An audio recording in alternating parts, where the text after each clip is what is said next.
And you're welcome back to Off the Ball Saturday here on News Talk. John Duggan with you through to 5. This is Football Saturday. Remember, football and Off the Ball brought to you by Sky. Watch every live Premier League game this season on Sky Sports, BT Sport and Premier Sports. You can text us 53106, tweet us at Off the Ball, listen across the country on News Talk.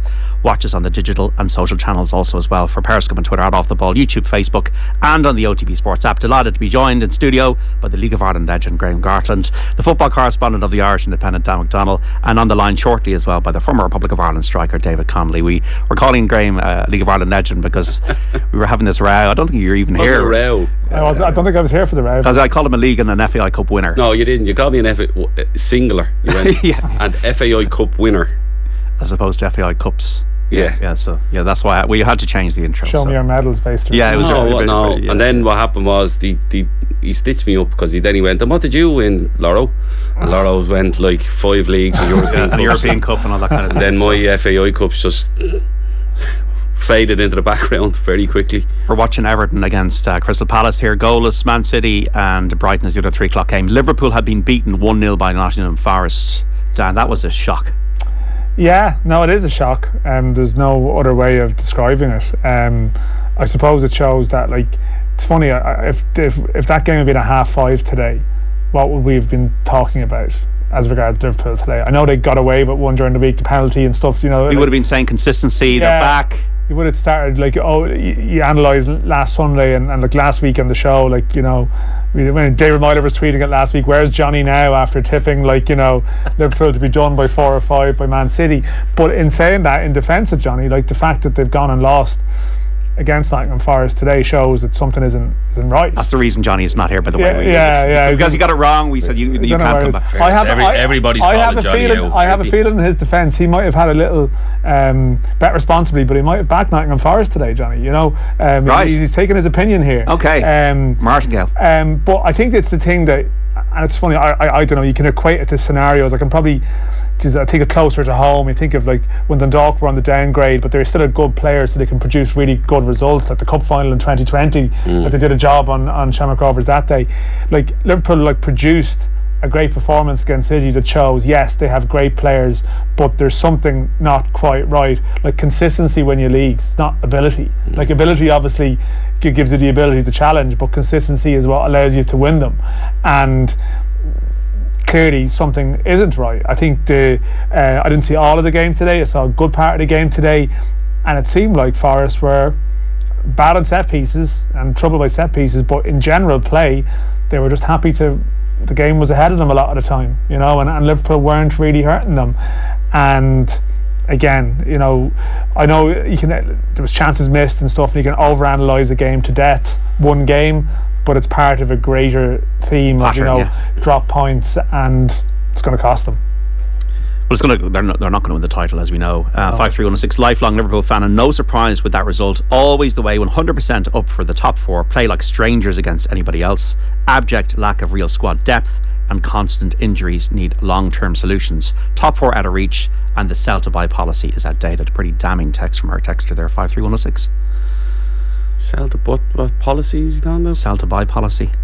No, I wouldn't say they'd sell the boy, no, wouldn't I? The lads they brought in, they've managed, the players that they brought in, they kept a hold of this time. Yeah, it's probably an element of like, you know, letting Mane go and sort of, I suppose there's an element. Mane's the only one big one that has left in the last while. Before that was Coutinho, but they reinvested that money back into Alisson and Van Dijk, and you can't see Van Dijk or Alisson leaving, so I wouldn't probably agree with that side of it, but I understand what he's saying. Like you said, it's like a boxer, isn't it? But that last boxer going out and having a good performance, but you know he's never going to maybe get to the levels he was at before. And it's similar with Liverpool. They can do it in a one-off game against Man City, and it was an excellent performance, but they just, like, they've 8 shots off target today, like, which is just a lot, like, you know what I mean? They're not hitting the target as much and working goalkeepers as much as they should. 32 crosses in the game, but nothing to show for it. And again, they just give up soft goals, and that's an issue with them, where how many times this season have they given away the first goal? A lot more so than they have done in any other season under Klopp. So I can't see them, obviously the title's out of reach, but I can still see them maybe getting top 4. Yeah, I mean, it was a bad goal to concede, but it is classic of a team that's off colour, you know. Not an amazing cross, but even the slow reaction when the ball comes off the post, there was just a sense that they're just not tuned in. They're just not 100% switched on. And as I said, you can always do the scoreboard journalism thing, find the result, and then find the argument to suit that, to suit an argument around it. But really, I don't think they were desperately unlucky today. Forest in a way, some of their set piece defending in the last 10 minutes was horrendous, and Liverpool really should have scored, and Henderson made some big saves, but across the piece, across the 90 minutes, they earned their points. Yeah, there are a lot of young players in the team. You've got Fabio Carvalho, Harvey Elliott, Curtis Jones, players that are going to be probably very, very good, and at times can be good, but just at this level to be winning how many, over 30 games? Yeah, it's a consistency of performance that the young players need to get, and it does take a while to build that up, because you're learning on the job, basically, from a young player's point of view. Klopp touched on that and said, we can't keep going out and matching the spending power of other clubs. We have to put young players in and let them basically learn on the job and build that. And obviously, I thought Elliott last season started the season so well, and obviously got that bad ankle injury against Leeds, and Klopp has shown so much faith now, because since he's come back, he's involved him straight away. Carvalho coming in from Fulham looks like he's going to be one for the future too, but again, it's just they haven't got that consistency, and they probably, even the experience in tight games to know how to be relaxed and chasing a game. That's something that Liverpool always had. They had an intensity but a relaxedness about knowing that they were always going to get back into the game, and you've seen that even going into the Brighton game when they were down, you thought that they're going to come back, but ultimately when it went to 3-2, you didn't trust them that they were going to actually see out the game when they got in front, and that comes with maybe experience as well, and experience at vital times in games. Let's hear now from Jurgen Klopp, who was speaking to BT Sport after the 1-0 defeat by Nottingham Forest at the City Ground. Kind of explain the result, not to be honest, because I never saw a game where one team has, not sure, 4 or 5 no-brainers from a set piece where we have to finish it off. The way they defend, we were perfectly prepared for that, and we had always a free player. I don't know, Bobby first half, Virgil I think 2 times, 3 times, I'm not sure. So there you have to, actually put the game to bed, to be 100% honest, because the goal they concede is a big mistake from us, where we lose the ball, give them the free kick, and then that can happen around set pieces, how we saw in all other situations as well. Apart from that, all the chances they had, we gave them, because we played in the first half just too often wrong passes in the center. We didn't want to do that, but it happened anyway. We saw, and always when we used the wing, then they were open because they closed the center that much. Little underlaps were possible on the wing, crosses, passes, everything was possible from there. And so, but that will not be a free-flowing performance. It was pretty clear before the game. We had to make really late changes, and in general a lot of changes, and then it's a game which you have to win by purely doing the right stuff again and again and again, and obviously we didn't, and that's why we stand here and lost the game. And we've been talking about consistency throughout the season. It's hard to believe that a side that could beat Manchester City and West Ham and then put that performance today, that's not the consistency. No, it's our situation had nothing to do with that. But now, of course, you're right with consistency, but we have 6 days with a really limited squad, playing 3 games, high intense games. But the first one was City, which is super intense, and then you have to go full distance in midweek, and then Saturday again, and that's how it is. We cannot change that, and you have to fight through. That's what we do, but. Result-wise, we should have showed consistency today, because you cannot show consistency when there's absolutely no chance for consistency with the players you can line up. But result-wise, we could have had it by just finishing the situations off. And again, on to Amsterdam next, with barely a time for a breath. Yeah, but that's nearly holiday, because we play now on Wednesday. So that means Sunday, Monday, Tuesday to recover and prepare them for Amsterdam, of course. I hope 1, 2, 3 players will come back. Then we can make changes again. But that's how it is. So it's the situation. And some credit to Nottingham Forest to know the endeavour they showed. Fight, but it's Premier League. They're all good and they're all fight. But giving a team 6 clear-cut chances after a set piece. I'm not sure where I should now put the praise on, to be honest. The things we did, they're great teams. Steve is a fantastic manager, really. So what they do is, but for us today, we have to win here. Done. But we didn't. So credit to Nottingham, but in the situations, there was the goal was us against the goalie or us against ourselves, and not us against Nottingham Forest. So because nobody defended Bobby in these moments, nobody defended Virgin in these moments, we're just free. But we didn't use it. So if we use all of them, then you ask a different question. Thanks, Jürgen. Thank you. Jurgen Klopp speaking to BT after Liverpool lost 1-0 to Nottingham Forest in the early game. Everton, their great rivals on Merseyside, have scored 1-0 against Crystal Palace, and a great goal. Dominic Calvert-Lewin's first of the season, lads. Yeah, what Graham was admiring, he called it after the first touch from Calvert-Lewin, but we were talking about Guehi, the defender, the position he was left in.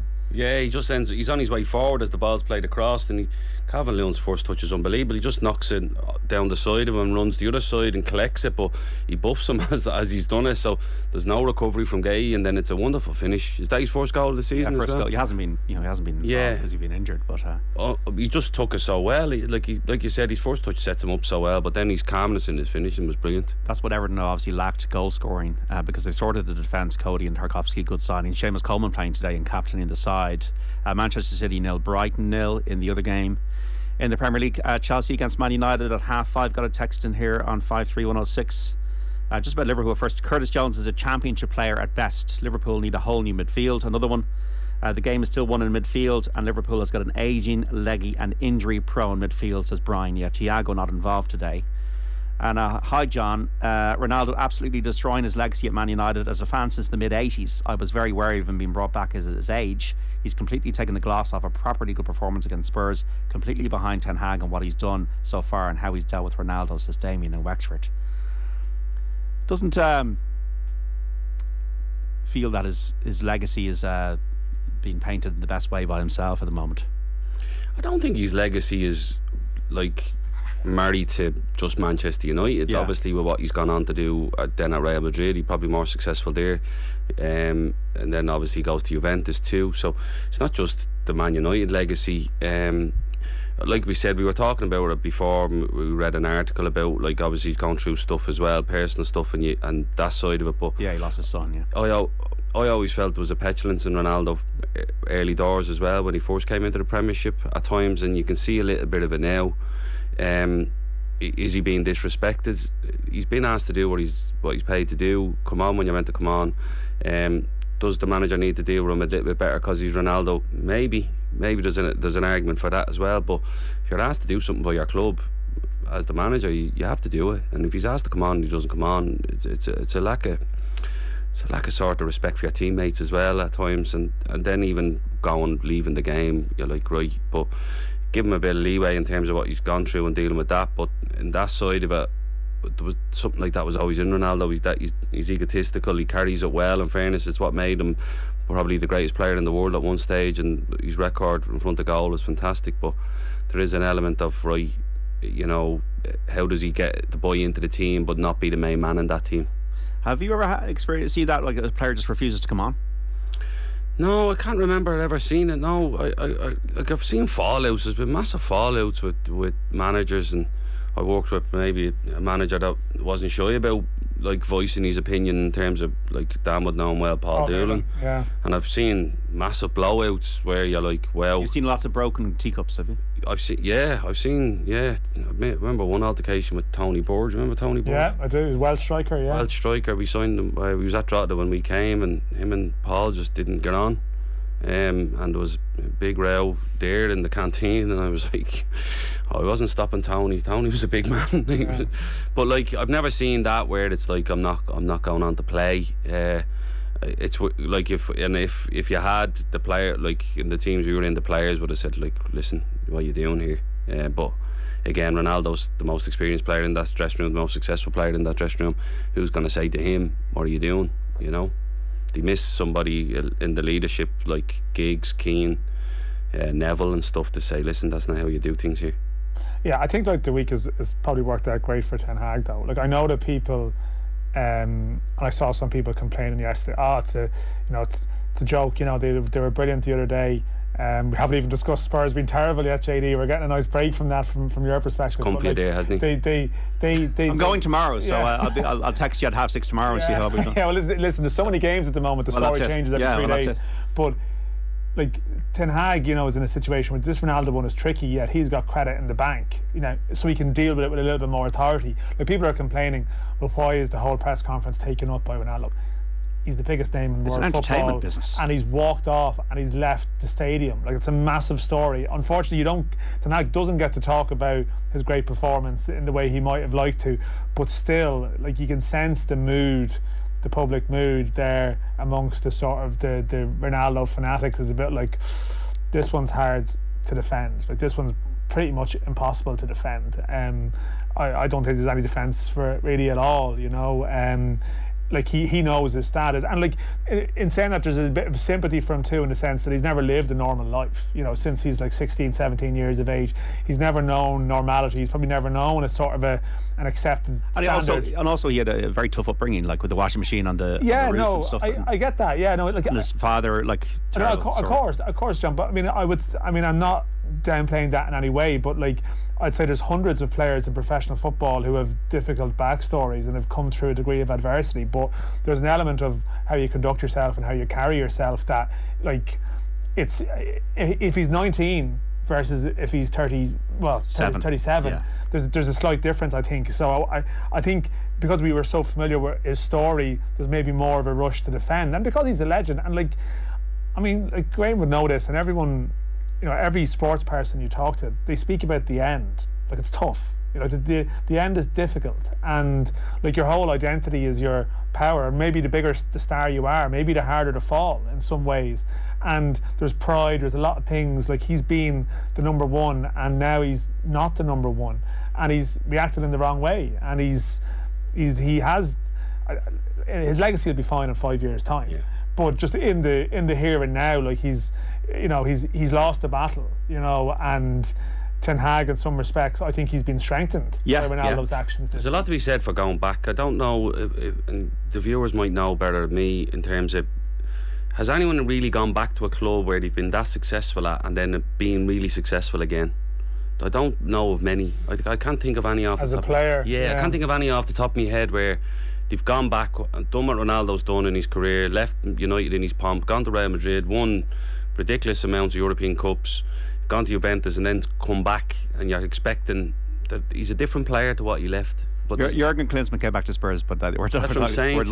Teddy Sheringham came back to Spurs. Robbie Keane done it. Yeah. You go back to Rush and Aldridge, right? Back Rush was probably the one. Rush should be the one. Sorry, Aldridge didn't come back. Did he? No. Mark Hughes at Man Rush United. was the one that he left. He came back. Like, there's a handful. Mark Hughes, Man United, a good example. There you go, John. But there's a few, but there's not many that you're thinking. That's a good question. Listen to that. 53106. The best comeback: a player who went to a club, left, and then came back to the club and was a raging success. Yeah, it's a good one, isn't it? It is a good one. It's a tough thing to do, but how long are you going away for, John? I could do that. 3 weeks. 3 weeks. Want me to step into that? Well, we'll have to every other medium, Graham. Norwich last night. I'm eyeing up everything. I'm half expecting to see him on Nationwide at some stage during the week. Crime call. I'll be on crime call. Graham Gartland's Guide to Dublin. Yeah. The Ronaldo walk-off, says one of our texters, is an employment issue first and foremost. He's basically been paid hundreds of thousands. He's unwilling to show up for a few minutes work. It's a sackable offence for anybody else in any form of job, says Jane and Tune. Yeah, but this, again, football's just a different animal to normal working life, but yeah, again, we were I agree with Dan. It's that he's not the main man in the dressing room. He's not. The talent has left the body. Yeah, I wouldn't say that. I still think you put him in goal. Put him in front of goal. I still think he'll score. Maybe with a team that plays in a different style. Yeah, because exactly. United are all about intense pressing at the moment, and that's why they were. And a counter-attack team, and he's probably not in that thing. But I think if you had a team that were going to build and have a sustained possession and pressure, where you're dealing with crosses, cutbacks and stuff. I think he'd fit a team like that. Yeah, it's just it's an incredibly selfish act, and there's no way. It was a brilliant performance, like a team performance. It was a great night by the looks of it. The stadium was hopping, and you as I said, it's not. He's someone who's known he has to watch every step that he does during his life. He knows where the cameras are. He knows they're going to follow him. He knows what he's doing. So it's see on his ego, Dan. See the way his ego and the way he carries himself. That's probably what drove him to make make himself the best player in the world, course, you know. So in that side of it, it's a double-edged sword. That's what's seen. It's that other side of his ego now, where it's like, I'm not the main man, I'm not getting game time, I want to play. He's shown a real hunger that he wants to play. In fairness, for a 37-year-old, it's fantastic. But for what made him great, that ego now is spilling over to what's hurting him as well. Yeah, 5-3-1-0-6. Everton won Crystal Palace 0 in the Premier League with that goal from Dominic Calvert-Lewin, and Manchester City predictably are 1-0 up against Brighton. So this one has gone to, as it flashes up on the screen here, Erling Haaland. 16 goals now in the Premier League this season for Erling Haaland. It's almost like it feels like a month since we've talked about him. Chelsea Man United, as I said, 5:30 start. In the Championship, Blackpool 4, Preston 2. CJ Hamilton was on the mark for Blackpool today. Blackburn 1, Birmingham 0. Middlesbrough 0, Huddersfield 0. Millwall 0, West Brom 1. QPR 1, Wigan 1. Reading 0, Bristol City 0. Rotherham 0, Hull 0. Sheffield United 0, Norwich 2. Stoke 0, Coventry 0. And Sunderland 2, Burnley 0. These are all games in the Championship. And we also have in Scotland, Celtic won bizarrely 4-3 away to Hearts earlier on today in the Premiership there. At the moment it's Kilmarnock 1, Ross County 0, Motherwell 0, Aberdeen 1, Rangers 0, Livingston 1 and St Mirren 0, Dundee United 0. You were pointing out, Dan, that in League 1 Danny Mandrew scored for Lincoln.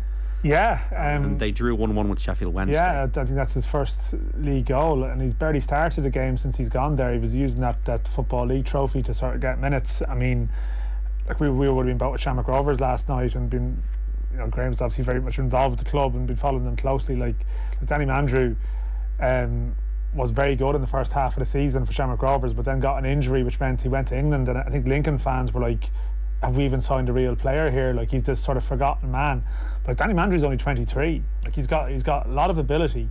Hasn't always delivered on it, but at Rovers he was doing that. And I think for him, like that Lincoln Sheffield Wednesday, that's a big game. Like, there would have been a proper crowd at that game, and he's getting off on the right foot. So he's a sort of a confidence player, Danny, I'd say. I think if things had started badly for him in England, you'd have a little question going, right, how will he respond to this? But he's got off on a good note, and Stephen Kenny likes him. So if he could just push himself a little bit up the ladder in England, he'll be around Ireland squads definitely. He had a fantastic 2 months before he got injured. Some of the goals he scored, he was actually a great foil for Gaffney. Yeah. Because when Gaffney went and wandered into wide areas, Danny filled the middle area, and his pace was fantastic. He scored a wonderful goal against Dundalk, true ball from Bourne, and he runs onto it, and then I think he got a couple of headers. He got a header against UCD, a diving header, and he got another header against Finn Harps. Yeah. So he was getting into the box a lot more, and I think one of the things that Stephen Bradley touched on with Danny was he's a lot quicker than people realise, and he actually stopped him coming towards the ball a little bit more and had him running. He would give length in the game and run beyond people a lot more, and that's probably what they've missed. They've missed it in Europe so much. In Europe, exactly. Oh, yeah. So, and they've missed that pace and that willingness to run beyond the back line, where when Gaffney wanders to play, they need somebody to stretch the game, and that's what Danny brought. So it's delighted to see him do well. He's actually quite a guarded fella, Danny, and he's a real good kid underneath it all, but he's very guarded with everything that's gone on probably previously, so he tends to just keep himself to himself at this stage. But you're right, if he starts off well, he'll settle down a lot quicker, and Mark Kennedy's over there at Lincoln, so I'm sure he's looking after him. Yeah, 5-3-1-0-6, getting some interesting information in here just on comebacks. Dennis Law, I only realised that Dennis Law just started his career at Manchester City. I actually didn't know that. Dennis Law, Man City. Was it not Huddersfield?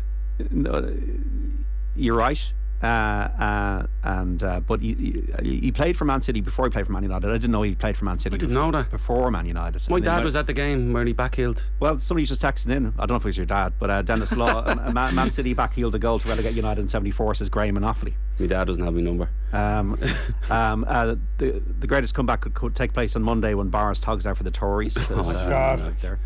Johan Cruyff left Ajax for years, came back to win the leagues and cups in a short spell before leaving again to bring Feyenoord to the title. So Shane. Graham will be on the Newsnight panel on Monday anyway, so we'll get his thoughts on it then. Claiborne. Graham Gartland live. Niall from Dundalk, Pat Hooban going back to the town, a real League of Ireland legend. That's true. There's a couple of League of Ireland ones that would work, like in that respect, even like Graham Burke and Jack, and a couple of them were in their second stints. But we're talking about globally at the global level, that scrutiny level, it's a hard thing to do. I'm really impressed with that Huddersfield knowledge, Graham. Fair play. Bill Shankly had him at Huddersfield. Right, okay. And he was trying to get him to go to Liverpool, I think, and Busby nipped in and signed him. Right. Hi lads, in Ronaldo I really don't get the way most people have been saying he is no longer the player he was. Let's stick with the facts. The year before he came back to United, he was the top scorer in Serie A. Last season he's United's top scorer by far and the third highest in the Premiership. That was with United, who were poor last year. I'll just continue this. Then this year he's not in the team really, and people are saying he's over. People are sheep, and you're all following the lead sheep, whoever that is. Ronaldo's a legend. He'll score goals and goals win games. What do people want from the man? I'm a United fan 50 years apart from Jose Spellis, is one of our texters here. Well, I suppose what people want from the man is that if he's not used in a game, not to go down the tunnel and leave the stadium before the game's over. Like, that's not an unreasonable demand. Maybe not the player he was, but I mean, he had a great season in Italy in terms of goals, but Juventus didn't have a great season that season. So there's that whole debate of accommodating him into a team versus the progress of the team. Like, the team set up around him, he will score goals definitely, but that might be to the detriment of the team in terms of their goals. So, like, both of those statements can be true in the sense, he's not a terrible player or something, he's not maybe, when you say, maybe to say the talent has left the body is maybe a little bit unfair, but went too far there, John. You went too far. But it's more a case that he's not able to operate at the level he was to actually suit a team of that sort of calibre. And at the moment he doesn't, like you said, he's still going to score goals no matter where he plays, but is he effective for Man United and what Man United are trying to do? Like, you press from the front, be a counter-attacking team at times. He's not going to be that player. 53106. While Ronaldo's behaviour is unacceptable from a team performance point of view, you guys also need to talk about the people management skills of a coach. Not very impressed by that from Ten Hag. There are cultural differences of how individuals are reacting to certain situations, which a manager of his stature needs to be aware, especially dealing with personalities like Ronaldo. Would Ronaldo have done that 10 years ago? If he had, we would talk about it differently. That is sad. I'm not so sure about that. He did it at Juventus with Sarri, didn't he? Yeah. He's done it before. Yeah. But he's done it with Ferguson. I know people talk, but look at the stuff that went on with Ferguson. Mad stuff went on with Ferguson. But in fairness, very few players survived any kind of issues with Ferguson. Cantona is probably the only one who did. But you see, you could broaden it out. Like, there's no doubt Ferguson loves Ronaldo and has a great love, and like, Ferguson is still a powerful figure behind the scenes of the club, to the point where obviously Ronaldo sort of can be maybe feel entitled that he's been indulged a little bit there, and he probably feels the confidence to carry himself. And even a lot of the legend Manchester United players, even the ones in the punditry world, they were conscious he was such a great player and has been such a great player for them, that there's almost a sense of they wouldn't quite go there and slaughter him, and maybe then that almost becomes he can get away with more. But he's aware of it, isn't he? It's funny that, like, I'm listening to Rio Ferdinand talking that, like, Ronaldo wouldn't speak to Gary Lineker because he said Lineker likes Messi more, and you're like, but that's just a preference. But the fact that Ronaldo there's an obsessiveness about that, and the fitness and the diet and all these kind of things. He's held in it against Lineker just because of a preference. That's But as Graham says, that is, as you've said, like, that's an element of what made him great too. That single-minded, the world revolves around me streak. And you see, and it's not always the case. I remember being at the Euro 2016 final when he went off injured for Portugal, like, early on, and yet he's on the sideline. I thought he's brilliant that night. on the sideline, like, he was really elbowing his manager. But so it's not like, not everyone is like straightforward. You can put them in a box and just say this is who they are. It's complex, right? And it is complex, probably, what he's going through at the moment. But that's still, I think, like, I know what the texter is saying about Ten Hag, but I don't know how he could have handled that situation any better. Like, maybe his plan might have been to introduce Ronaldo if they were chasing the game and needed a goal, and he said to him, "You're a big part of my plans today." But then just the performance was at such a level that they didn't need him for where they were. And I don't know, like, manager has to be able to drop players. Everton 1, Crystal Palace 0, Manchester City 1, Brighton 0. Erling Haaland yet again on the mark. We're going to take a break here. Graham Gartland, Dan McDonnell, and we'll also speak to David Connolly shortly on Football Saturday here on News Talk. We're back after this. Don't go away. You by Sky. Watch all the football you love, including the biggest Premier League games, every weekend live on Sky. You can text us 53106, tweet us at Off The Ball, listen across the country on News Talk, watch us on the digital and social channels for Periscope and Twitter at Off The Ball, YouTube, Facebook, and on the OTB Sports app. Joined in studio by the League of Ireland legend Graham Gartland and the Irish independent football correspondent Dan McDonnell. We're having an in-joke about that. And on the line as well by David Connolly, the former Republic of Ireland international striker. David, how's the form? Good afternoon, lads. Sorry, I was I think you thought I was like Ronaldo there and left you in the lurch, but I'm here. My apologies, a bit late. What's your take then? What's your take on Ronaldo? Well, you know, I think this is we can spend so long on this. I don't know how long you got, but basically, this was all avoidable. I think this was so avoidable, and I think Roy Keane did say, like in the last few weeks, how this was going to end up, because Roy has been in that situation, and when you've been a top player, and Ronaldo is as good as it gets in the world ever, I think this could have been avoided with some better man management, to be honest. And I think it's been handled really badly. And I don't condone what he's done, but I think this was so avoidable by just making sure that he told Ronaldo exactly what his plans were. You know, I remember years and years ago I read a great article about Aidan O'Brien, about how he's one of the first horse race trainers to give each horse its own stable lad, or lad to take him out every day. That one horse had the same lad every day, so that one lad knew how that horse was feeling from Monday to Tuesday to Wednesday. Now you got Ronaldo here. He almost himself needs his one lad. He needs the manager to be his one lad until they decide what they do with him. Because him being on the bench, he should have been told, you know what, even if Rashford has a nightmare, you're not coming on. I'm not saving you to play against Chelsea. Are you willing to still be on the bench? And it could have been avoided, because if it had said no, then you say, well, look, there's no point even being on the bench. Let's wait until we find you a different club. So I think it was avoidable, in all honesty, but I'm not condoning it. But I just think these great players, you've got to manage them, and you've got to talk to them, and you've got to spend the time with them. And I get the feeling that obviously he didn't. How do you know that he didn't, though? How do you know that he didn't, David? Well, but I tell you why. Because you can't compare Ronaldo with anyone else, right? See, I can't use example from my career, whatever. But within every team, like Graham will know, within every team there's a hierarchy in every team, and every player will have a status. And within that team, Ronaldo's status is obviously based on the career that he's had. You can't just say, well, he's not delivering now, so that status doesn't exist.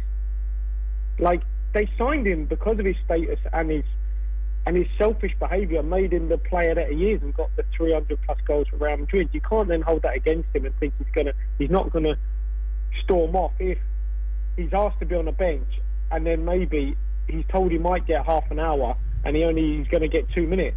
Well, then you're either not telling him or you're lying to him, and it's only going to end one way. This is, in my mind, it was all avoidable by talking to him. I got a feeling that there's been because look, you go back to when different managers been in charge, different clubs. Carlo Ancelotti, you look at how he managed Ronaldo. At times he wouldn't even select him in the team. He'd keep him at home, protect his status rather than be on the bench.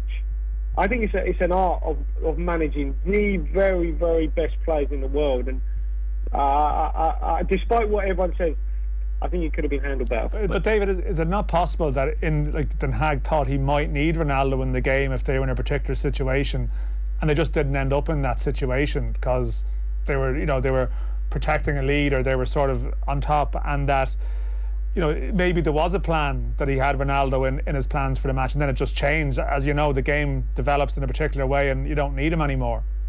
Yeah, I mean, look, Dan, I understand that might be the case, but by the same token, I think when you're dealing with these, look, the camera doesn't pan to the bench that often, right? The camera doesn't pan, so we don't know whether any sort of plan or at half time was spoken about or said to him or during the game. But Ten Hag did this. I know he did this to another player, refused in Holland or whatever, turned to the bench and said go and warm up, and the lad Eunice, I think it was, refused. But I never saw we didn't see it, right? We never saw him pulling him on the actual bench and talking to him. All we saw is shots of Ronaldo either shaking his head, no conversation. I'm not defending him by any means.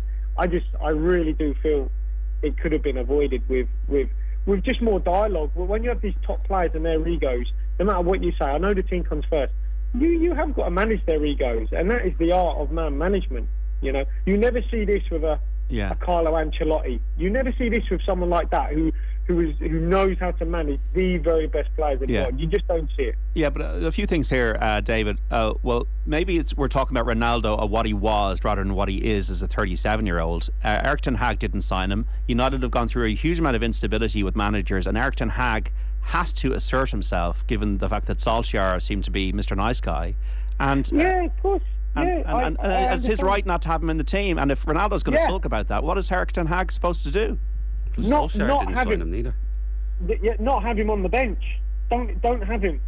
Don't have him. And say, you know what, you're not for me, Cristiano, and let him go. And there's nothing. I totally agree. He's got to be the manager. He's got to decide who he picks. Absolutely, but just don't have him involved then. If you think he's going to be disruptive influence, which is kind of maybe what has been the case, say walking off the other night, then don't involve him, and then look to move him on as soon as you can, and say, well, just train with the 21s, you know, and then we'll find a way out. That becomes a circus too, though, doesn't it? It's training with the 21s not more disrespectful as well, though. Like, I know what you're saying about everybody shake hands and they move on at appropriate time, and everybody's happy in that situation. The club still holds, it's like Ten Hag still holds his presence, Ronaldo still gets to go on his terms, but to train with the 21s would be a little bit more hurtful than, you know, not getting on the pitch. No, but he's not getting on the pitch, though, is he? Or he's getting on for 2 minutes. You know, but what you're saying is if he's not in his plan, if he's not Erik's man and Erik doesn't want him, why didn't they get rid of him in the summer, or vice versa? Let him go then, to keep him on the sideline and not use him. And let's be honest, I thought Marcus Rashford was pretty poor the other night. I think Cristiano could have easily come on at half time. Maybe he thought the same. Look, I'm not defending him, but I just think this is a lesson in avoidance of this conflict, which I think you're all praising Erik ten Hag for his firm-handed nature, but there's loads of other examples of other managers being firm, but it never ends up with such a drawn-out. Yeah, well, we were like, obviously we're discussing it, and like, it's not black and white, is it? But I think he became firm after Ronaldo does what he's done. I don't think he was, and he said it was for the second time, because he did against Vallecano. Wasn't that you're maybe saying that he's probably too firm with him before the situation, but he's getting a lot of praise because he's firm with the fact that Ronaldo did walk off and did refuse to come on. I think he's come out a lot more firmer than he was previously. But I know what you're saying about the avoidance thing. It's all about dialogue and conversation, but if Ronaldo still walks off the pitch, there's no other way for the manager to deal with it other than be reactive to it.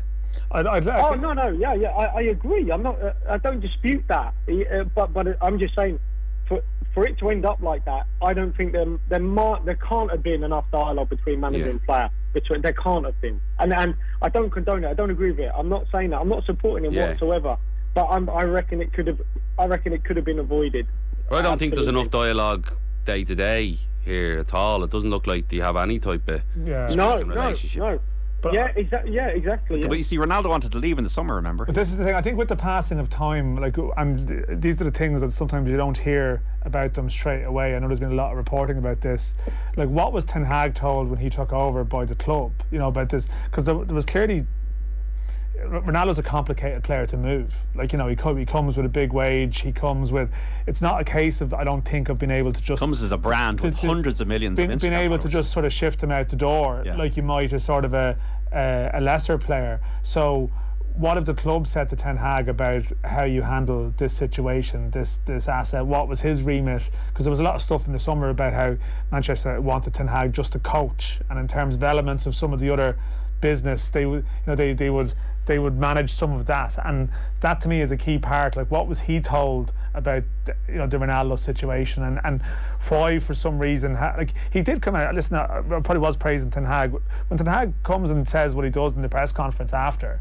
Like, he is bringing it to another level. Now, I don't know what backstory he could have made up to defend Ronaldo in that case, like, you know, claiming he was going to the toilet or something. You know what I mean? Like, he basically was like someone who's like, well, I'm done with this. I now have a little bit of credit in the bank, and I'm going to say, yeah, he didn't come on, and that obviously that sort of drops the bomb. But what was the dialogue with the club, I wonder, around Ronaldo in August, and what was Ten Hag told to do then? That to me is a key part of it. Interesting comments from the listeners on this. Brian's been in touch, 53116. Zidane had no trouble with Ronaldo when he kept him out of matches. Zidane had such respect in that Real dressing room of massive egos that players fell into line. Not the same with Ten Hag. Roy Keane and David Connolly are spot on. Christian's been a child. However, this was avoidable, and the main issue at United is ownership. Should have let him go. If not, that what David is suggesting is correct. Lads, how long can you harp on repeating yourselves about Ronaldo? Well, it's because David Connolly's got a contrarian viewpoint, which is an interesting viewpoint that I don't think we necessarily agree with in the studio. That's what having a debate about football is all about, folks. Also, we have Ronaldo, like Messi, is no longer the main man. Both would have seen the media fans looking at them as yesterday's men with Mbappe and Haaland, the new main men. Hard to go out of the top, not many do. So we also have just on comebacks, because we were talking about Ronaldo coming back and whether it's working or not, and obviously it doesn't seem to be working as well. Just about Mark Hughes, somebody was texting in, has to be it, returned after Barca Bayern to score winning goal for the Cup, Winners' Cup versus Barcelona. Last second equaliser, 3-3 draw in the FA Cup final. And that was against Palace, and then he remember scored that goal against Oldham in 1994. Surely the most spectacular goal scorer in history. Ray, the optimistic red. Martin Keown came back from Arsenal from Everton, I think really successful, says Robin Kildare. And I'm sick of hearing about Dennis Law back heeling United down. Two teams above them both won, so even if they won it, it was still relegation. David Connolly, just because you're joining us now a bit late into the show, Liverpool, what happened? What's your diagnosis there? Well, look, I saw Forest against Brighton, and they offered no attacking threat, right? But after going to watch that game live, they were really stubborn defensively. So you kind of knew this might be a potentially tough game for them to break them down. Was I surprised, say, Trent didn't start? Might have been, considering what they were going to face. Because they would have known how Forest played against Brighton, that a really stubborn back line, defended really well. I'm surprised he didn't start. Fair enough. In the previous game, James Milner starting, but I don't know. They just looked at a lot of misplaced passes. Right, they looked like they were pressed really hard and just struggled to get their game going. So that was a really bad defeat for them. What are the solutions? Are there any kind of better solutions at the moment at Liverpool? Tactically or personnel wise in the window, or anything that you think can help them? Well, do you know what? They look like they're really, their game is just really off in lots of different areas. And when we spoke about this before the City game, didn't we? In terms of, I think it was talked about that maybe Konate start, and I remember saying I wouldn't play Konate because I just don't think he's ready. And then he's dropped the surprise of playing Joe Gomez at centre half and James Milner at right back, which I thought worked really, really well. But I just don't know whether that was the right call today to play Milner up against Notts Forest, And I just think that he's maybe just getting a few of his team selections. I don't know if he's quite getting them right, and but look, they were pretty poor. For a side based on this intensity, right, for years, they've really struggled with teams that play with a high intensity, which is a bit worrying for sure. Erling Haaland has now got 17 goals in the Premier League this season, the second one from the penalty spot against Brighton. He got the first as well, so we're talking about another hat-trick at home potentially here for Erling Haaland. This is just crazy stuff. This is Dixie Dean stuff, That is Manchester City against Brighton, which is 2-0 at half time, and Everton have gone in 1-0 up at the break against Crystal Palace. Dominic Calvert-Lewin, Nottingham Forest 1, Liverpool 0. The result, Chelsea Man United kicks off at half 5. Blackpool 4, Preston 2, full time from the Championship. Half time is Blackburn 2, Birmingham 0, Middlesbrough 0, Huddersfield 0. At the moment, latest score, Millwall 0, West Brom 1. Actually, Millwall 1, West Brom 1, a goal just gone in there. QPR 2, Wigan 1, half time score. Also at the break, Reading 0, Bristol City 0, Rotherham 1, Hull 1, Sheffield United 0, Norwich 2. Timo Pukki with both goals for the Canaries, so I'm surely they'll be relegated from the Premier League next season. Stoke 0, Coventry 0, Sunderland 2, Burnley 0. And we also have in Scotland Celtic winning 4-3 away to Hearts, Kilmarnock 1, Ross County 0, Motherwell 0, Aberdeen 1.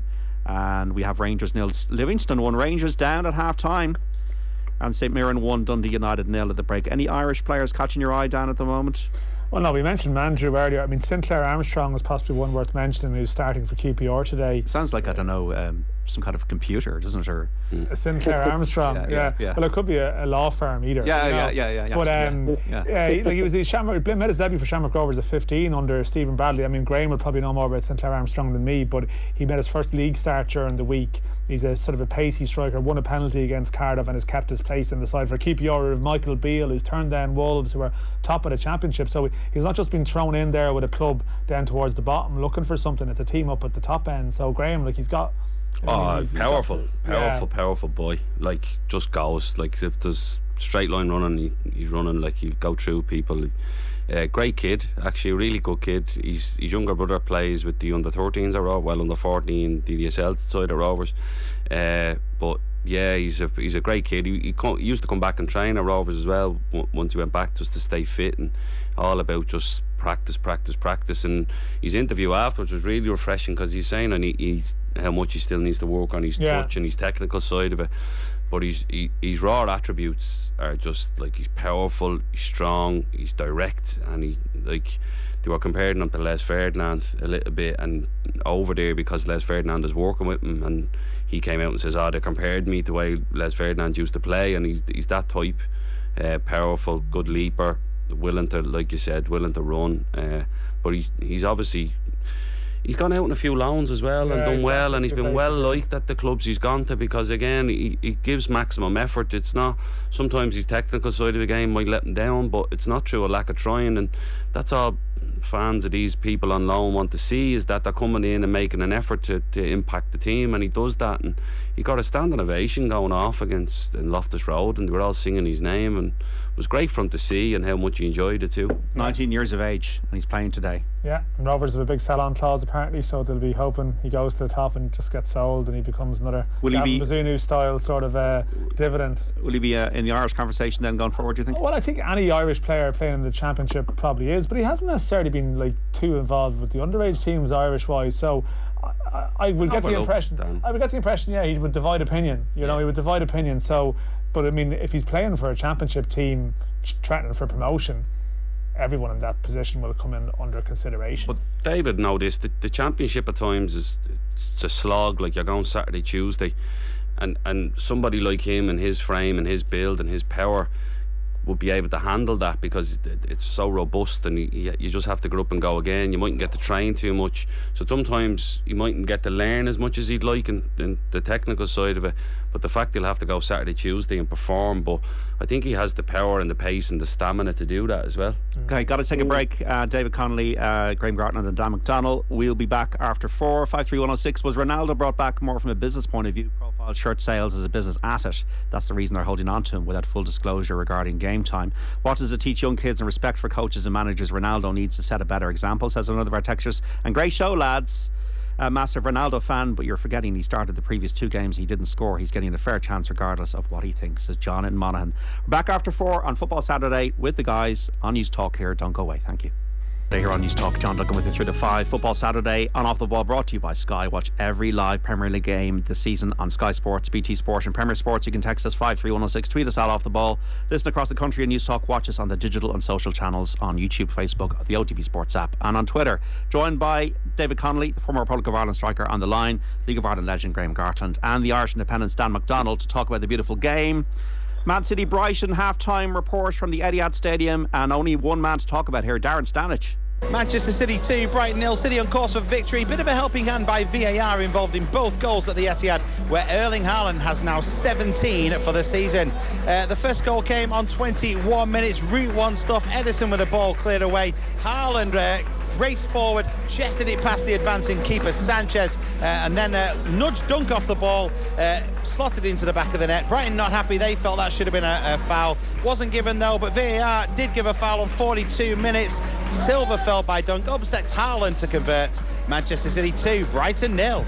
And half-time report from Everton against Crystal Palace at Goodison Park. Shane Pennington.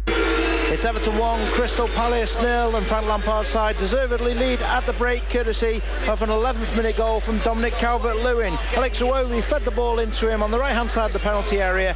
He turned his man lovely on the edge of the box, Anderson, and then struck a lovely effort across Guaita into the left hand bottom corner of the net. Everton deserved that advantage. They've been the better side. Gordon's seen a shot, well saved by Guaita, and also an effort from Damari Gray has gone over the top as well for the host. Crystal Palace have rarely threatened going forward, really. Zaha's 20-yard curler forced an easy save from Pickford. Otherwise, they've not had too much to shout about at all. It's Everton 1, Crystal Palace 0. And the Women's National League, Shelbourne 2, Sligo Rovers 0 is the result. Very tight at the top there. Dealor Waves against Treaty United has just kicked off. Cork City against Bows at 5. Peamount United against Wexford Youths at 5:20. Athlone Town versus Galway at 7. Just saw there a tweet from Cian Tracy, the rugby writer with the Irish Independent, about Leinster Munster half and half scarves for the 5:15 game in the rugby. Is that what it's come to now? Half and half scarves. Ever seen that in football, lads? The half and half scarves are everywhere. Is there international probably more so than club football? Yeah, you see them at certain times. I mean, they always seem to get sort of pictured and tweeted. Like, there's great viral potential in them. Okay, sure. yeah. A lot of Leinster fans used to support Munster back in the early 2000s. The Leinsters. The Leinster was a very innocent time, wasn't it? Yeah. I mean, is it? Your brother used to have a half and half Ireland-Italy jersey from Italia 90. I remember that. Okay. David Connolly, you ever seen a half and half jerseys? You ever worn one? I think I don't think I've worn one, but like in my house when I was growing up, my dad was Galway, my mum was Leitrim, but Leitrim weren't very good at Gaelic, so there wasn't many Leitrim shirts hanging around, so it was always the Galway ones. Not many half and half. They very rarely met, that's for sure. Did you ever go to Croke Park, David? Yeah, I went to Croke Park. Well, I wouldn't say loads, but yeah, quite a few times. Yeah, because I was actually having this on online this week because someone put a picture of a Gaelic game in, I think, 77 Wembley. At Wembley. Yeah. But I had to tweet and I had a photo of my dad there in 67. So I said no, they were there a lot earlier than 77 or 73 or whatever it was. Yeah. Were you playing for Ireland around the time that he played at Croke Park? No. That was a lot earlier. But, that was way before my time. But I went in the dress. I think it was 87 when Galway won. I think I got in the dress. My dad sneaked me in that year. I'm sure it was 87 when Galway won the All Ireland. So yeah, I've been there a few times. They won hurling All Ireland that year, yeah. The hurling All Ireland. Yeah. He was a hurler, by more or less. Yeah. Didn't know this about you now, David. You're a GA man, GA fan. Oh yeah, I could. Let me say, I could. Yeah. I could. I can. I'm all right with GA. Don't worry. Yeah, no, it's always a great day, isn't it? Was it something that when you were in mixed squad or anything that you was that players in the squad would have been GA fans, and would you ever have the matches on or anything like that? Yeah, of course. Yeah, there would be. Sometimes you'd even have.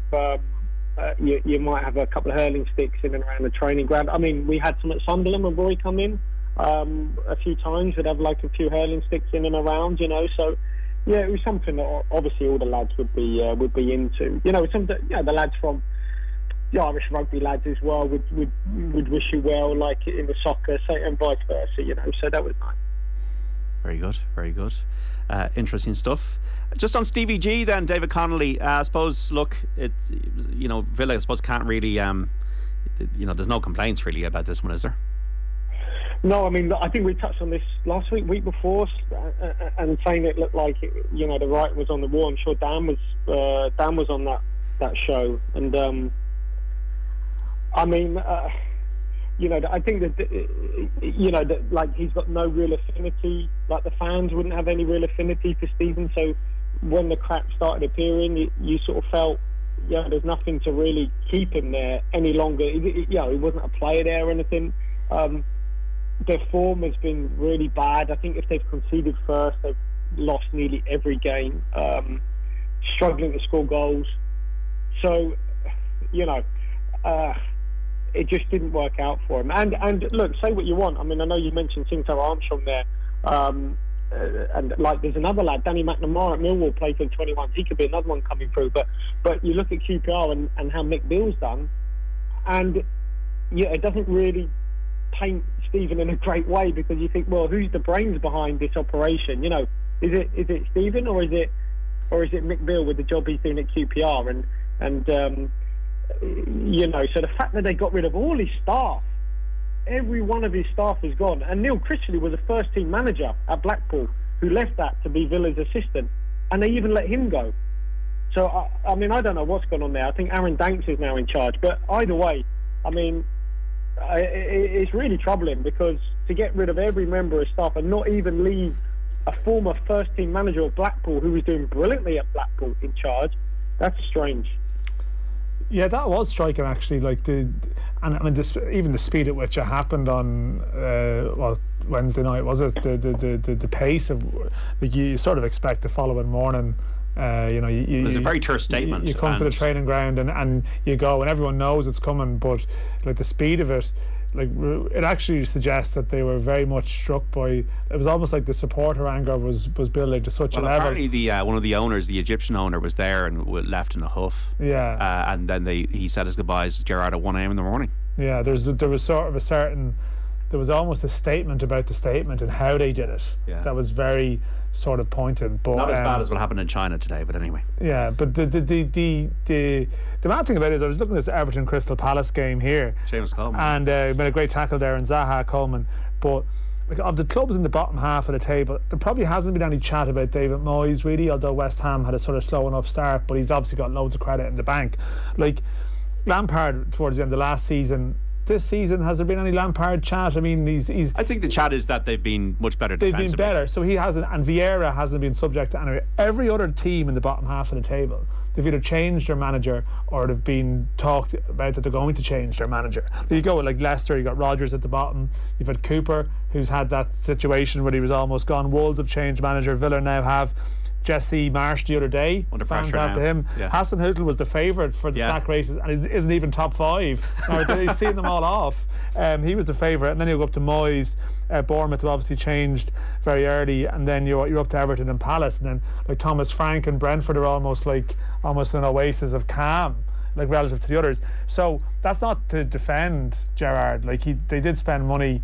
Clearly, the Grealish money didn't land either. Clearly, things were very bad there. Like you have to listen to people who followed them the whole time and watch them every week. And watch every game, and they're feeling it. But it does show, like, there is a point in it being like the survival rate of managers when you're at a team that isn't going to challenge. Like it's tough to keep going. Like, and it is like even someone like Hassan Hüttl, when you think about it, I think he's not even 4 years in charge, but he feels like a survivor now. Like David would know that club obviously very well, that he'd watched him a lot, and clearly there was speculation he changed the staff over the off season and he stayed. But like, I mean, I don't know what he left the gig at Rangers to go to Aston Villa, but anyone who goes there now, like, what's the shelf life for that job? Unless you can do something like, you know, a Graham Potter style thing where you can somehow enhance your reputation in a short space of time. Like, what's the gig? Like, you see Michael Beale turning down Wolves, like, not just instantly jumping at the first Premier League option, because a lot of those clubs you go to, I don't know, you're going there for a while, and expectations too. You get your contract paid up, you leave. I mean, it's a lucrative job not to do well in sometimes, but it's I don't know, it seems even more volatile than ever this season in the Premier League. Like, see, I touched on this as well previously, and he did take all his staff from Rangers, took everybody, and Michael Beale was the one. We would have coached against him in Scotland when Gerrard came into Rangers, and he in fairness, he got the club back going again. He brought a bit of class back to the club and how they'd done their business and all, and everything that went with it. And even coaching against them and talking to them afterwards in the dressing room, you know, Gerrard had a presence about him, but it was Michael Beale that done all the coaching, and Gerrard just brought this demand and this presence that you're playing for, obviously Steven Gerrard, but obviously a big club at Rangers. So there was talk that when Michael Beale left, a lot of the tactical nous left, a lot of the engagement with the players in terms of sending them tactical stuff through a WhatsApp group, that went as well. And obviously you can only rely on your presence so much as a manager. If you're not giving information with that, it's going to fall down at some point, and that's ultimately what happened. 53106, is that the death knell for Gerrard's dream of managing Liverpool? What do you think, David Connolly, he can learn from this? Well, it's interesting because when we've touched on this before, you know, I remember discussing that the difficulty when you're a manager like Stephen, and you don't do, a bit like Graham said, and you don't do the coaching, is the impact you have as a manager is at times is fleeting, because it is based on impact. You know, managing players, body language, the usual stuff. I mean, Roy used to manage like this. Roy's team never took coaching, never took training, you know, so it was all about the impact. And where does he go from here? Because if you don't have the confidence to coach, right, you could be the best player like a Gerrard or a King. That doesn't mean you've got the confidence that you will be able to coach your way and improve your coaching ability. I have a feeling that Stephen will never be a coach, a field coach. I don't know, just my opinion. Roy Keane will never be a field coach. He will be a manager. And I just wonder whether that's a vulnerable position to be in. Right. So because I think if you're a manager that coaches, you are in charge of your destiny a little bit more. Yeah. That's my only thing. And I think he's based. Look, don't get me wrong. Jurgen Klopp, he's not a field coach, right? But you know, and he's impactful in other ways. He has great support staff around him. That is the model that Stephen was working towards. I just think it means you're a little bit vulnerable at times. what is the best thing then? Is it a hybrid of being a manager and a coach, or is it being a coach who can manage? What's the best? Look, if it was me, I'd want to be a manager that coaches. But you have to, obviously, in the Premier League, the demands are so great on all these managers at all times. You don't know how they have time to sleep at night. But nonetheless, getting that message across to your players on the grass, to me, is the most important thing. You can get support staff all you want, and he tried to bring in Neil Critchley to replace Mick, and that showed you that you've got to have a strong staff. Don't get me wrong, but also in the end, players, who do they start looking more towards, the coach or the actual manager? I think your support staff, David, can do this stuff like the passing, the set piece stuff, the rondos, or whatever you want to do, but then that half an hour of tactical work has to be done by the manager. Yeah. Because that's the message. Absolutely. That's that. Hold on, this is where I need you to be. This is where I want you to be. This is why. And when the ball rolls, this is where we moved it. This is how we move. This is why you move. All that has to come from the manager on that half hour. I was lucky enough to be an assistant up in Scotland, and I would have done the passing, the drills, all that stuff. But that tactical half an hour, that was Neil McCann done that. That was it. There you go. Like, I did, as much as I might have had an impact in what we're doing, he took it. It was his voice that had to be impacted in that half hour. Because that's who the players are looking to on a Saturday. That's who they're looking to on that particular day in training. What are we doing and how are we doing it? And we're going to follow you into that. So I'd agree with David on that one. It's weird because I first went to the UK, I was 17, and I remember, there's a blast of the past, Dave Bassett was the manager of Barnsley. Former Wimbledon and Forest. And one of the nicest fellas you'll ever meet. Like, whatever perception you have of him, throw it out, nicest guy you'll ever meet in football, really. But like, he would only turn up to training on a Thursday and a Friday. He's sat in his office Monday, Wednesday, and then Monday, Tuesday, off Wednesday, and then the big coat would come on and he'd walk up and he'd have an impact in training on the Thursday and Friday. Real old school manager, trusted his staff to do, but the tactical work come Thursday and all the set piece stuff and all that Friday, he took it. That was the thing. It wasn't about Clough, that it was he needed Taylor, and if he didn't have Taylor at Leeds, 44 days, all that happened. And was the thing that Martin O'Neill was more of a manager than a coach. He John Robertson, didn't he? That's right. No, that, like, there's no doubt that was the that would be the reputation. And like David said, he played under Roy Keane. There was a suggestion he took on a little bit of that as well, in terms of when he met his presence felt and stuff. And people would argue now that can you be as elusive to be as successful? People argue players need more information today. They're used to their coach. They come through sort of academy setups now where they get a lot of information. They get a lot of stuff given to them, and as a result, they probably need maybe more of a manager who can impart information to them that way rather than the way they used to. That would certainly be a theory. Guardiola's really sort of changed that, because you see he's such a presence on the training pitch. He takes a lot. He's on the training pitch every day nearly, and he's been the most successful coach for the last 10 years. So that's what people are looking towards, to go, well, Guardiola's given that. From a coach's point of view, sometimes it's what you don't tell them that if you don't tell them something, the players will go, you never gave me that information. You know, like you might say the player likes to do this or the X, Y and Z. He can check, he can play left footed or he can play right footed. But you never told me he was good in the air. You like them because you know what I mean. Like you're like, you nearly have to give them everything so that they have no comeback on you as a coach sometimes, and that's difficult because you're, like David says, not enough hours in the day to do that. David, on this, like motivational words, say Mick McCarthy or other managers you would have played under, you know, how the impactful stuff, like you remember the lads at Tottenham, the Fergie stuff, and how much does that get through to players in a positive way? Look, it can. You cannot discount that and that impact of the presence of a manager, and you know, absolutely, that does have an impact. However, you know, the bulk of the work Monday to Friday, and then on the Saturday, not just pre-game work, in-game work, because, you know, I played under lots of managers who had all the answers after watching the video 5 times come Monday morning. But what you want is a manager that in-game, pre-game, in-game can have an impact.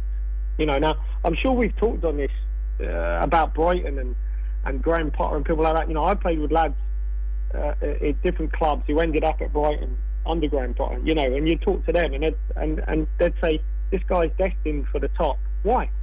Tell me what he does. So they tell me exactly how he manages, how he coaches, what he does Monday to Friday on the grass, and the messages that he says is comparable to other managers they worked under at the very top, at your Liverpools, at your Tottenhams and your Klopps and your Pochettinos, and you go, wow, this guy is, from everything I'm hearing, this guy is the real deal. He, you know, because players are so attuned now to the messages that, you know, when you go away for international duty, the pressure on international managers is the information they're getting is as good as what they're getting at their club level, because previously you thought maybe that the messages at club level weren't you know, maybe as good as international level. Now lads are going away international duty.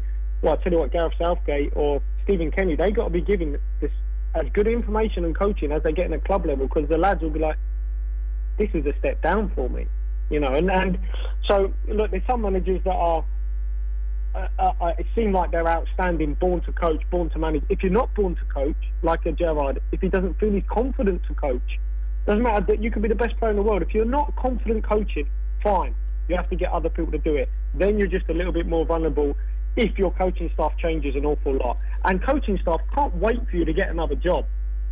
You know, Tony Loughlin couldn't wait for Roy to get another job. You know, Tony Loughlin had to go and work for Sean Dyche for 7-8 years.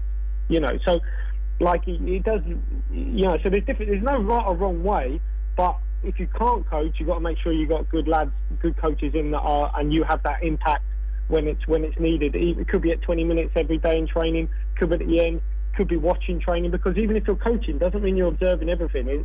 It is a very, very difficult job, make no mistake. And McAllister wasn't a coach neither. He was more of a sounding board that he'd go to and calm and influence around the place. Like I said to you, Michael was the one that done a lot of it, even from speaking to Michael. I was at a coaching conference and I was talking to him as well, and I know he had ambitions to go into management eventually, and in fairness, his story and his background's great. He went to coach in Brazil, unbelievable story, and but it was funny, like, how does it go for everything? Everton have scored 2-0. Anthony Gordon against Crystal Palace. Keeper couldn't keep it out quite, and Gordon has put it into the back of the net.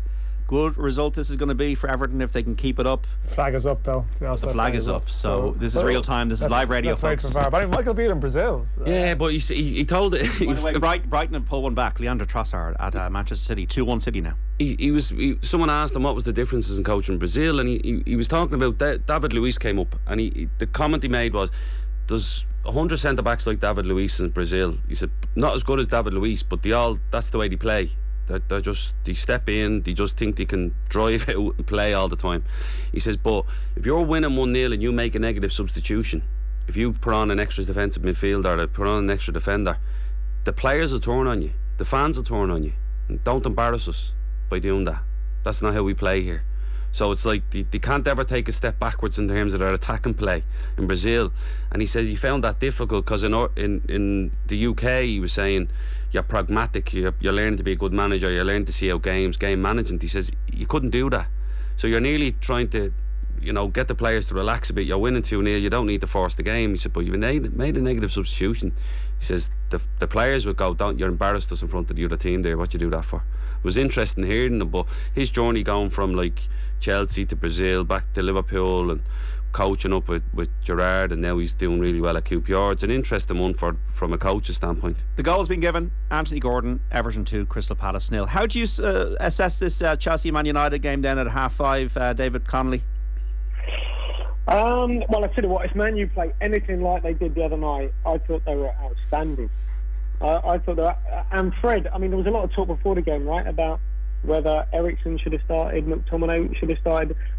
I mean, you could have had a highlights reel of that game of Fred, and he was here, there, and everywhere. He was absolutely brilliant. He really was. And if they play like that, and the goal was in, I don't know if you've seen one of the goals. One of the goals was really interesting, where it was Fred's goal, where the ball's come up to Kane on the halfway line, and this is like top play from Martinez. He can't win the header, so he drops off, but then he goes and wins the second header, and then they're on the front foot, and then they break, and then they score. I mean, look, if they play, ironically, I think if they had a centre forward, even though we talked about Ronaldo, but if they had someone through the middle, because I don't think Rashford, it doesn't look like he scored goals through the middle, but I would think that they'd have a chance of winning this game. But I don't know. I think they're limiting themselves, because I don't think Marcus is a natural striker. I really don't, through the middle. So and obviously there's no Ronaldo to go there, so it looks like Marcus will play again. And whether they can have the same energy against this Chelsea side, a few days later, that'll be a challenge, because they expended an awful lot against Spurs. I thought they were outstanding.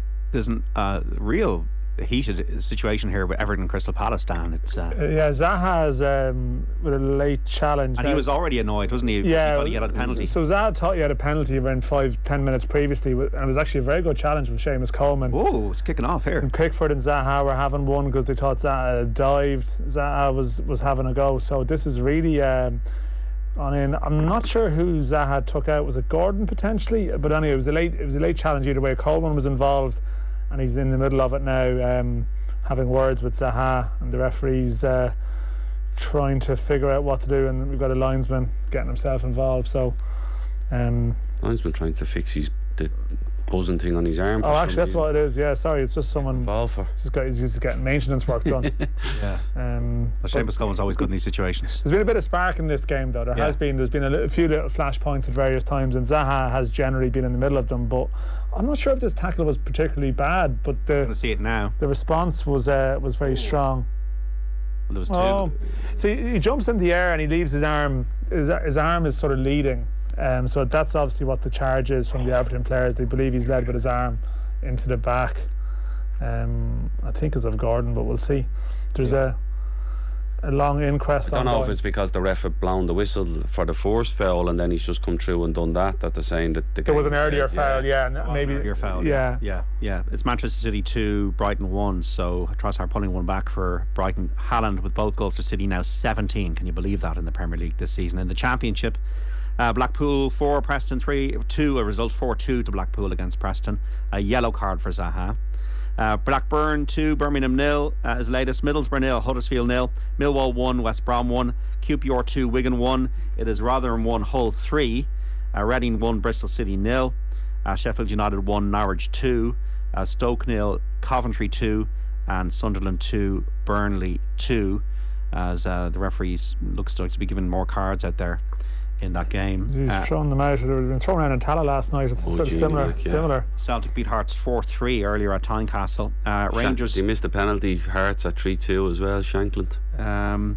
Rangers 0, Livingston 1 is the latest. So Rangers still behind. Motherwell 1, Aberdeen 2. Aberdeen have just scored. Kilmarnock 1, Ross County 0. St Mirren 1, Dundee United 1. We're going to take a break here on Football Saturday. Dan McDonnell, Graham Gartland and David Connolly on the line. We're back after this. Welcome back to Football Saturday here on News Talk. John Duggan, as always, with you through to 5. This is Football Saturday with the football correspondent of the Irish Independent, Dan McDonnell, the former Republic of Ireland striker, David Connolly, and the League of Ireland legend, Graham Gartland, all with us. You can listen on News Talk, also watch us across YouTube, Facebook, Twitter, and the app for anybody who wants to watch us this afternoon.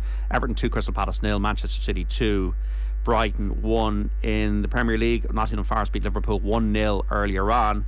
I'm just going to get the teams up here for Chelsea, Man United, Dan, but before I do so, Shamrock Rovers effectively wrapped up that League of Ireland title last night. Well, they basically did, yeah. I mean, like, again, there's so much happening in the football world at the moment that, like, last Sunday they draw that, and you think, oh, this is nervy. Like, there was a situation where Shamrock Rovers play Derry next Sunday, and there was a plausible scenario where they could be level going into that game, or certainly, you know, Derry knowing they win that game to go top with a game to go. But as it is this season, and like, Rovers have got a bit of stick because they haven't really performed at a good level in the group stage. They've been managing sort of the league title race. They've been managing it on two fronts, and Graham would obviously know he's should have been doing media for most of the games. But they've sort of found it a little bit hard to juggle. But in fairness to them, like, they've been under pressure every single week, whereas Derry, they've been under the radar. But there's been a couple of times this season where Derry have had a chance to put pressure on Rovers and they haven't done it. And I think last night's another one they've drawn when they look to win. And basically, long story short, Rovers 1-0 down early last night. They come back and they won well. A few dodgy refereeing decisions, but I don't even think people from Pat speaking to them, they would have issues with the decisions, but they wouldn't have any issue with the result. They're 8 points clear now, Rovers, and really, yeah, like they're champions on Monday if Derry don't win in Sligo. But either way, Rovers just need to draw against Derry next weekend, and even if they were to lose that, they could draw on the last day and they win. So, I mean, Graham, you know the people there very well. Like, they've I sense there was a little bit of hurt there, like, in some of the grief they've taken, and some of the comments last night. It was a sense of that they don't like people saying they're tired, but there was an element of a statement about what they did. I think we, you know, in isolation, if you just look at the league in isolation, they're on course to have a better season than they did last year. They finished on 78 points last season. They could finish on 79 this season. Yeah, do you know what I mean? So they've conceded less goals than they did last season. They're probably around about the same in terms of goals scored. So they're on course to have a similar season to what they did last year. The difference issue is the second place team have got a little bit closer. That's all. Obviously the Europa League, the Europa Conference stuff as well has added to that, and the fact that they maybe haven't performed as well as they would have liked. They found it harder, I think, than they thought maybe they might have to balance. Like, they're playing Ghent on Thursday. Yeah. And there's almost a sense of it's. People have been talking about it, and it should be a bigger thing than it has been. They haven't been able to do themselves justice, maybe. But the one thing that they have, and because I kept getting asked, what do you think? Do you think they'll get over the line and all this? And I says, it's not like they're chasing their first league title here. They're in the driving seat. They've won 2 already. They're chasing the third. They have the experience to see it out. Stephen has the experience as a manager to see it out as well. And it's a different animal. And there you had to get used to this. And I seen it with Sligo and Pats last season. Any time they had a chance to put pressure on Shamrock Rovers, any game they had to even go level with them, they failed to win the games to even put them in with a chance of having a go with them. And winning when you're expected to win is a tough thing to do, and this Rovers team have been able to do that for the last 3 seasons. And whenever they're not even backs to the wall, but whenever they have to come out and produce a performance, they're able to do it. And their home record this season is what's basically going to carry them to the title, like, you know. Yeah. Shelbourne have beaten Sligo Rovers 2-0 in the Women's National League. Diorlo Waves 3-0 up already against Treaty United. Cork City Bohemians 5 o'clock. Peamount against Wexford Youths 5:20. Athlone against Galway 7 o'clock. 4 changes for Chelsea for this match against Manchester United. So Thiago Silva, Ben Chilwell, Pierre-Emerick Aubameyang and Raheem Sterling all come into the team. The team is Kepa in goal. We have Trevor Chalobah, Thiago Silva and Cucurella in the back 3. Across the middle, Azpilicueta the captain, Jorginho, Loftus-Cheek and Chilwell. Then up front we have Mount and Sterling behind Aubameyang. Just the one change for United. Your buddy Fred has been dropped, David Connolly. I wouldn't call that dropped. I'd say he's definitely just freshened it up. Yeah. He's freshened it up. Interestingly for Chelsea, right? Yeah. I mean, Graham Potter, kind of opposite to Eric Ten Hag here, because he brought Aubameyang on the other day, the 81st minute, left him on the bench. Why did he leave him on the bench? Because he had already booked him in to play this game. So that is the man management. And I know we've done Ronaldo to death, but obviously Ronaldo, so there we go. We knew Aubameyang would come in. A couple of changes, Correa and Chilwell on that left-hand side. No Reece James, so obviously he's out. But so that's good. That's good for United. It doesn't matter whether Eriksen comes in for Fred. That energy that they need. No real surprise, but Fred was great the other night. David De Gea in goal. So it's Dalot, Varane, Martinez, and Shaw. We have Casemiro and Eriksen, and then in the pivot, and then the kind of the advanced players: Anthony, Bruno, Fernandes, Jadon Sancho, all behind Marcus Rashford. I'm telling you, folks, Brazil going to win that World Cup. Every single Brazilian player is playing well at the moment. They're all dying to impress Chichi, and they're going to win that World Cup.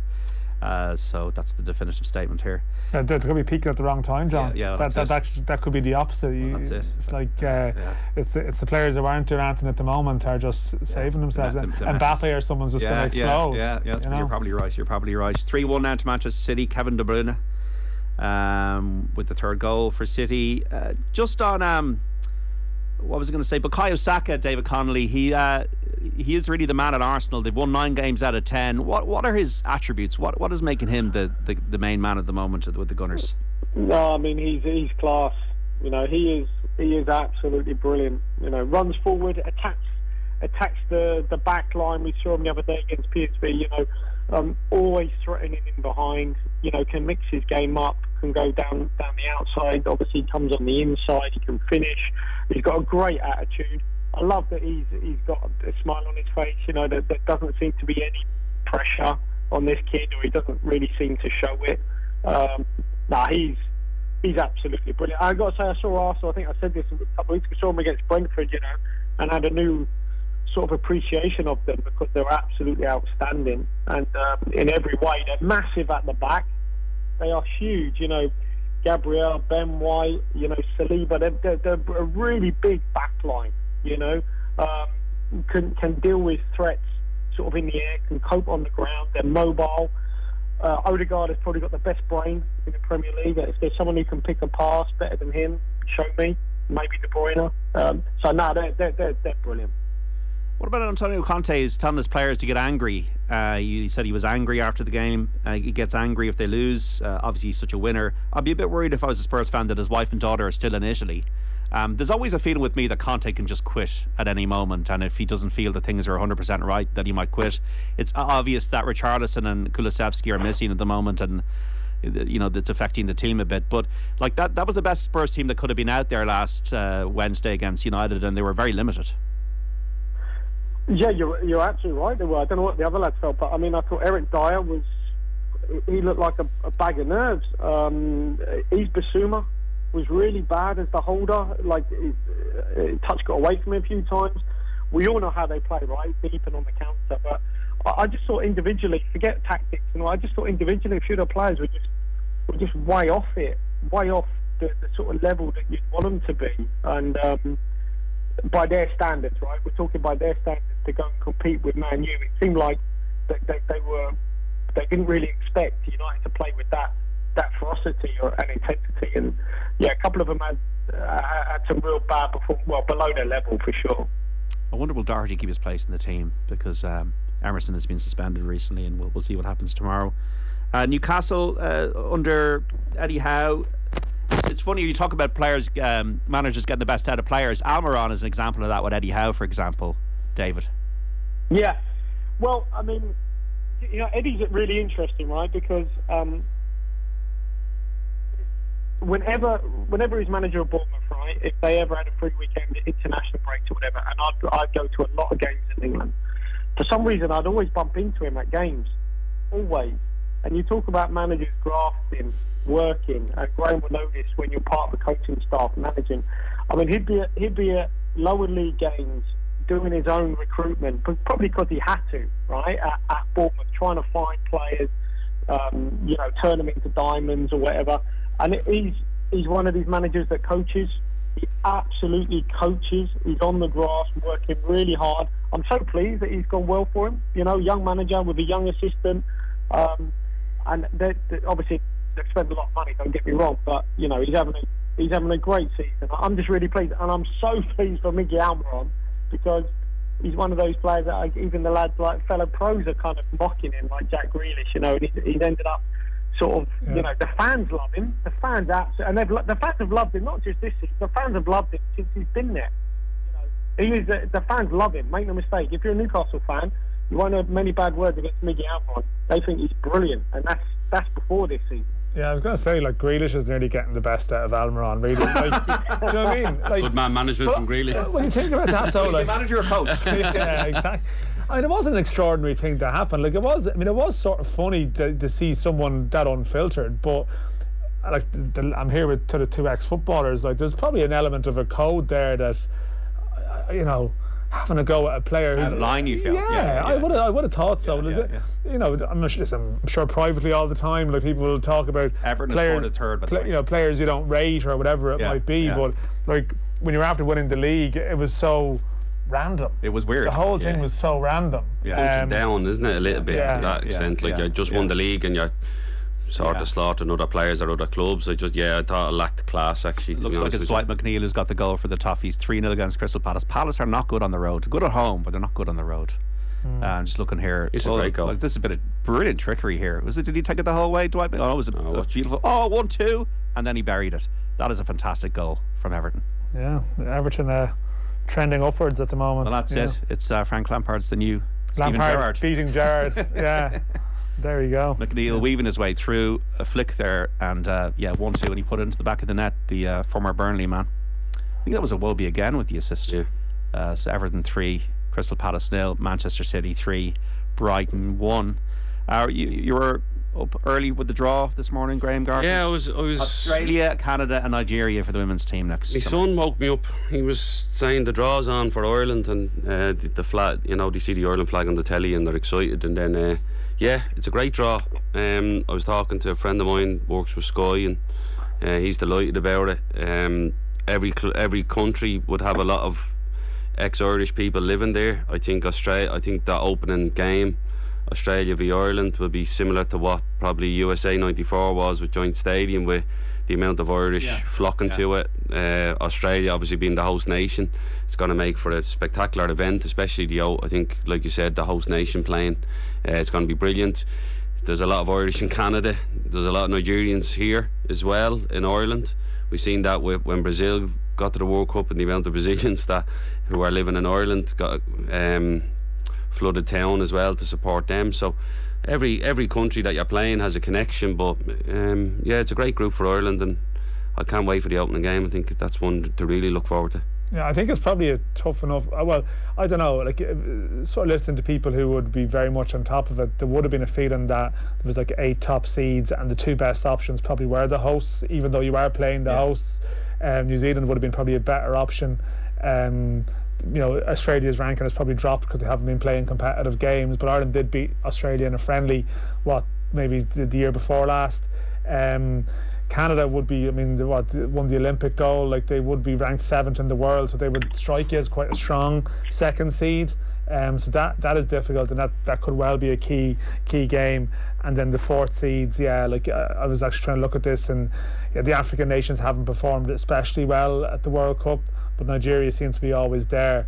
They're backed by Nike a lot, aren't they, Nigeria? They're backed by Nike a lot because due to that jersey sales. So I think, Ireland are 3rd seeds, probably 3rd favourites, and so deservedly enough so, but they have this ability, like, they actually enjoy adversity, that team. The games where they're the underdogs, the first 2 games, you'd imagine it might actually be suited to them, and it's that last game, if they can somehow just stay in it, and like Dave would know about these group situations, it's don't lose your first game, stay in it, and then you've got a chance in that 3rd game against Nigeria to win and stay in it. But for the supporters, it's great, like, they're a bit of maybe travel involved, but they're in Brisbane, you get a bit of sun that time of the year, and Perth as well.